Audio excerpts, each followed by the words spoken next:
स्वप्न मोठी असण्यासाठी घर मोठं असावं लागत नाही, पण ती पूर्ण करण्यासाठी परिस्थितीशी दोन हात करण्याची जिद्द मात्र मोठी असावी लागते। हीच जिद्द मनात ठेवून अत्यंत साध्या परिस्थितीमधून आलेल्या चंदगड तालुक्यातील सरोटे गावच्या प्रथमेश नेवगिरीने सीईटी परीक्षेमध्ये तब्बल 99.78% गुण मिळवत घवघवीत यश संपादन केलं आहे। प्रथमेश लहानपणापासूनच अत्यंत हुशार, विशेष म्हणजे त्याचं शिक्षण झालं ते मराठी माध्यमातून, पण हुशारी सोबतच त्याला आपल्या घरच्या परिस्थितीची देखील जाणीव होती। वडील गवंडी काम करून कुटुंबाचा उदरनिर्वाह करतात, तर आई स्वतःच्या शेतात राबण्यासोबतच दुसऱ्यांच्या शेतामध्येही मजुरी करून संसाराला हातभार लावते। मला MSc CET मध्ये 99.78% मिळाले आहेत। माझे सिनियर एक दादा होते ढेकोळीचे, ज्ञानेश्वर पवार, त्यांनी मला अभिनव सजेस्ट केलं। मग त्यानंतर मी पप्पांसोबत चर्चा केली, डिस्कशन केलं, त्यानंतर अभिनवला भेट दिली। तिथे सरांनी समजावून सांगितलं की कसं काय पुढं असते आणि काय काय करावं लागते। त्यानंतर मग सरांच्या मार्गदर्शनामुळे आम्ही तिथं ॲडमिशन घेतलं अभिनवमध्ये। सुरुवातीला मी मराठी मीडियममध्ये असल्या कारणाने मला इंग्लिशमध्ये शिकताना जरा थोडा प्रॉब्लेम येत होता, म्हणजे ट्रान्सलेट करायला इंग्लिशचे शब्द मराठीमध्ये त्यांना काय म्हणतात वगैरे ते मला जरा कळत नव्हतं। त्यामुळे स्टार्टिंगला माझा अभिनवमध्ये ज्या टेस्ट होते त्याच्यामध्ये माझा स्टार्टिंगचा स्कोर थोडा खूप कमी होता। नंतर तसं सरांनी मेंटरशिप वगैरे काढली, त्यामुळे सरांना मुलं विभागून दिली जाते 25-30।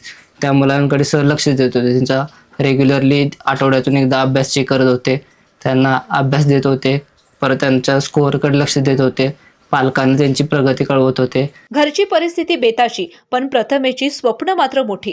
मला या परिस्थितीतून बाहेर पडायचं आहे, माझ्या आई वडिलांना सुखाचं आयुष्य द्यायचं आहे, हीच जिद्द त्याच्या अभ्यासामागची खरी ताकद बनली।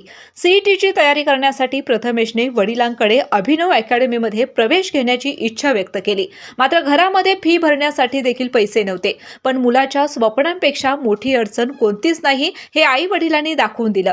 घरची आर्थिक परिस्थिती हलाखीची असताना देखील आई वडिलांनी एज्युकेशन लोन काढलं आणि प्रथमेशच्या शिक्षणासाठी अभिनव अकॅडमीची फी भरली। त्यानंतर सुरू झाला प्रथमेशच्या मेहनतीचा आणि योग्य मार्गदर्शनाचा प्रवास।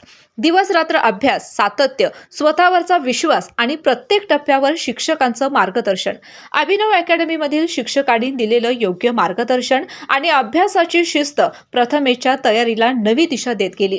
जसं आपली परिस्थिती नसते सुद्धा आम्ही मुलाच्या ह्याच्यासाठी जे आपणाला नाही भेटलं ते मुलाला भेटू दे म्हणून आम्ही तसे प्रयत्न केले। मुलांना पण आम्हाला साथ दिली आणि अभिनवच्या सरांचं पण तसं साथ भेटली, त्याच्यामुळे माझं मुलगा असं घडलं। आपलं शिक्षण अपुरं राहिलेलं मुलातनं पूर्ण बघायचं, मग आम्ही घातलं मग अमोल सरांनी पण आम्हाला चांगली साथ दिली, अजित सरांनी दिली। आम्ही याला फी विषयी अशी कधीच बोललो नाही की बाळा इथून काढलंय तिथून काढलं, तुझ्या सारखं आम्ही विचारायचो, त्या अभ्यास व्यवस्थित कर, अभ्यास व्यवस्थित कर, पैशांचा विचार करू नकोस तू, आम्ही कुठून तरी काढून तुझं शिक्षण पूर्ण करू। आणि अखेर मेहनतीला यशाची किनार लाभली। सीईटी परीक्षेमध्ये तब्बल 99.78% गुण हे केवळ एका टक्केवारीचं यश नाही, हे यश आहे एका गवंडी काम करणाऱ्या वडिलांच्या घामाचं, एका शेतमजूर आईच्या कष्टाचं, आपल्या परिस्थितीला शरण न जाता तिच्यावर मात करण्याची जिद्द असलेल्या एका मुलाचं आणि त्या जिद्दीला योग्य दिशा देणाऱ्या शिक्षकांच्या मार्गदर्शनाचं। सरोटे गावातून निघालेला प्रथमेश आज अनेक विद्यार्थ्यांसाठी प्रेरणा बनला आहे। परिस्थिती कितीही कठीण असो, जर मनात स्वप्न असेल, मेहनतीची तयारी असेल आणि त्या स्वप्नाला योग्य दिशा देणारं मार्गदर्शन मिळालं तर यशाचं आकाश नक्की गाठता येतं।